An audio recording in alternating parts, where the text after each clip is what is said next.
How about that? A turn of events for the Bulls in which the Bulls did what most teams have been doing to them recently and coming back from a big deficit in a short time frame, shifting the momentum completely on their side and coming away with a big win against a struggling Portland team. Bulls were down 11 at the half, were down by as many as 17 in the third quarter, and then ended up finishing the quarter with the lead somehow, closing the gap within a matter of minutes and really doing so by completely shutting down Damian Lillard in the third quarter, who was torching the Bulls throughout the first half. Lillard had 28 points in the first half alone. The Blazers as a team put up 70 on the Bulls in that first half, and the Bulls suddenly played lockdown defense, throwing everything at Lillard, forcing the Blazers to score elsewhere, and managed to hold Lillard to just 3 points in the third and 12 in the entire second half, and outscore the Blazers 33-17 in the third quarter. There was a point where the Bulls found themselves up by double digits at the start of the fourth.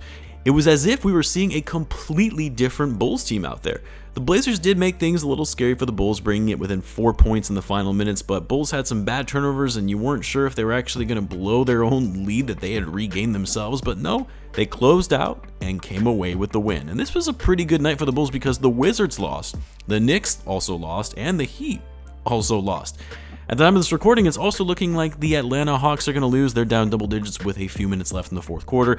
You're talking about gaining some pretty sizable traction in the standings. They move up to 9th in the East, only 1 game back of the Hawks for 8th, only 3 games back of the 6th seed. Not trying to get ahead of myself here, as the Bulls have continued to disappoint us this season when things started to look like they were turning around, but this could be one of those morale booster wins where things were looking all but out. They flipped the script, win the game. They've got another hopefully easy game against the Spurs ahead of them.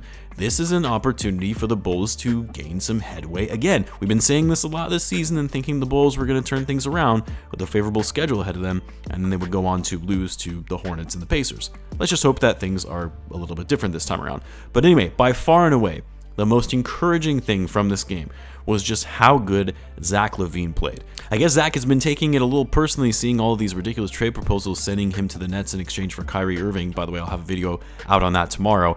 I think Zach also not getting selected to the All-Star game might have lit a bit of a fire under him, knowing he hasn't played at that level so far this season. This was possibly the best game we've seen from Zach all year. And it wasn't just because of his scoring or the fact that he was much more efficient from the field. He finished the game with 36 points on 11 for 18 shooting, 5 for 10 from 3, 6 rebounds and 5 assists.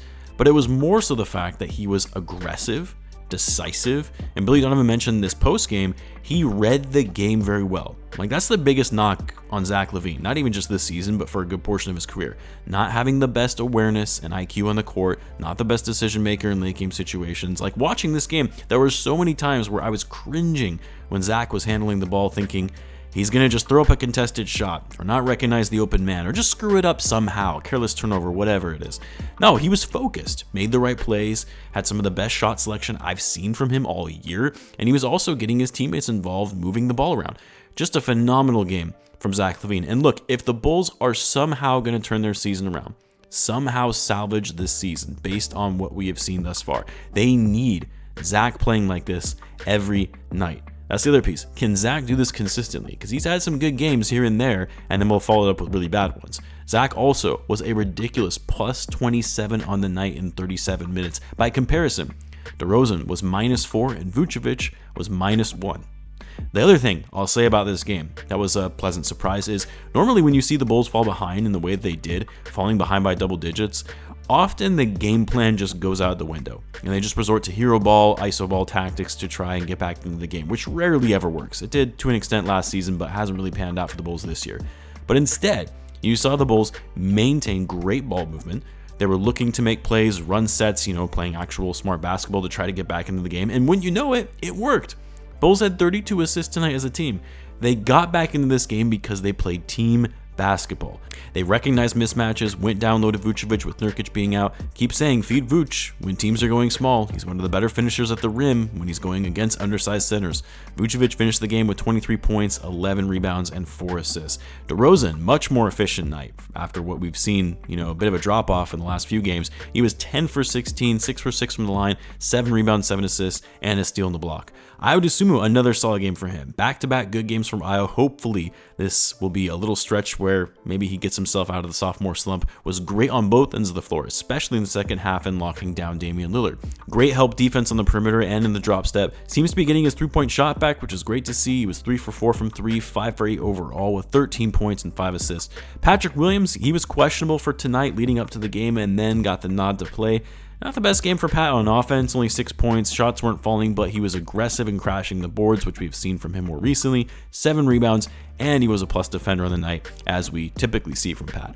Off the bench, another solid game for Coby White, being that go-to scorer in the second unit that we've been needing to see from him all year. 4 for 5, 10 points. And then Andre Drummond. Is he out of the doghouse now? Second game where he's tallying meaningful minutes. He's hustled well, played physical, played well when he's in the game. 7 points, 5 rebounds in 13 minutes. That's what we need to see from Drummond and why he needs to be in the rotation.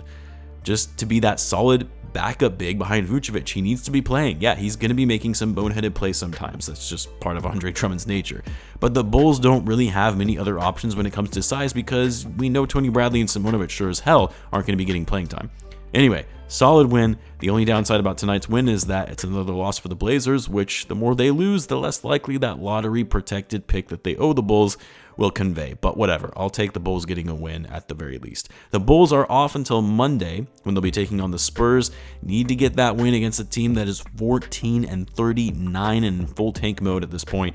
The game is also at home, so no excuses. I'll have a video out tomorrow on all this Kyrie Irving to the Bulls chatter and how ridiculous that is, so be on the lookout for that. Until then, guys, as always, be sure to subscribe, and I'll see you in the next one.